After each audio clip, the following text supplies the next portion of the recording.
अखिलेश यादव दफ्तर नहीं जाते थे, मुख्यमंत्री कार्यालय नहीं जाते थे, टेंडर इन्फ्लेट करते थे। ये बड़े सीरियस आरोप हैं। उनका आप पे आरोप है कि आप बुलडोज़र सरकार चलाते हैं।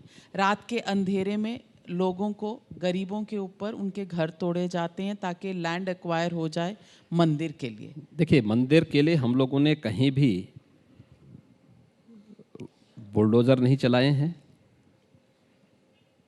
जो उन्होंने सत्ता का शागिर्द बनकर के गरीबों की ज़मीनों पर कब्जा किया था, व्यापारियों का उत्पीड़न किया था, सामान्य नागरिकों को खूब रौंदा था, उनकी संपत्ति पे कब्जा किया था, उस अवैध और अनैतिक कमाई पर सरकार का बुलडोज़र चल रहा होगा, जो नियम के अनुरूप है, कहीं भी नियम के विरुद्ध नहीं है।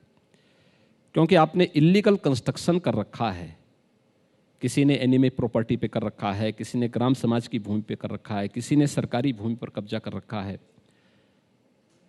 मुझे तो ताज्जुब होता है कि समाजवादी पार्टी की सहानुभूति जनता के प्रति होती है, तो हो सकता था जनता की सहानुभूति उनके पास होती, उनके साथ जुड़ती है। दुर्भाग्य है, उनकी सहानुभूति इन गुंडों और माफियाओं के प्रति है, आज भी प्रदेश की जनता के प्रति नहीं है। इसलिए इलेक्शन का एजेंडा उन्होंने स्वयं सेट कर दिया है। देखिए, वो जब बोल रहे हैं ना, ये उनकी पीड़ा बताती है। ये उनकी पीड़ा है कि देखिए, कल तक यही गुंडे माफिया इनकी सत्ता का संचालन कर रहे थे और सत्ता उनके सामने जी हजूर होती, जी हजूरी के साथ खड़ी रहती थी, और आज वे सभी भीगी बिल्ली बनकर के किसी कोने में दुबके हुए हैं, तो इनको कहीं बुरा तो लगता होगा ना। योगी जी, अगर इतना कार्य हुआ है विकास का, डेवलपमेंट का, तो फिर ये अब्बा जान की बात कहाँ से शुरू हो गई? पिछले 1 महीने में 3 बार आपने अब्बा जान कहा है। अब आज तो चाचा जान भी आ गया है। आज तो चाचा जान राकेश टिकैत से। तो ये अब्बा जान की क्या कहानी है? क्यों आप अखिलेश जी को ये ताने सुनाते? मैंने नाम नहीं लिया किसी का, आप ही ने उनका नाम ले लिया है।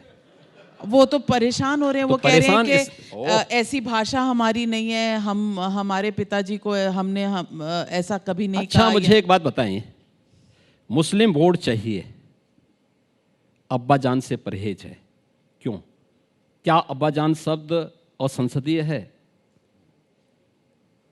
असंसदीय शब्द नहीं है, नहीं है। तो आप अब्बा जान जब कहते हैं तो मुस्लिम समाज की तरफ किसी को परेशानी नहीं होनी चाहिए, किसी को नहीं होनी चाहिए। पर आपका मैसेज क्या है? जब मेरा मैसेज साफ है, मेरा मैसेज बहुत साफ है और प्रदेश की जनता उसको समझ रही है। मेरा मैसेज क्या है, जनता समझ रही है, मुझे केवल जनता को समझाना है। जो ये नासमझ लोग हैं उनको समझाने की आवश्यकता भी नहीं, वो कभी नहीं समझेंगे।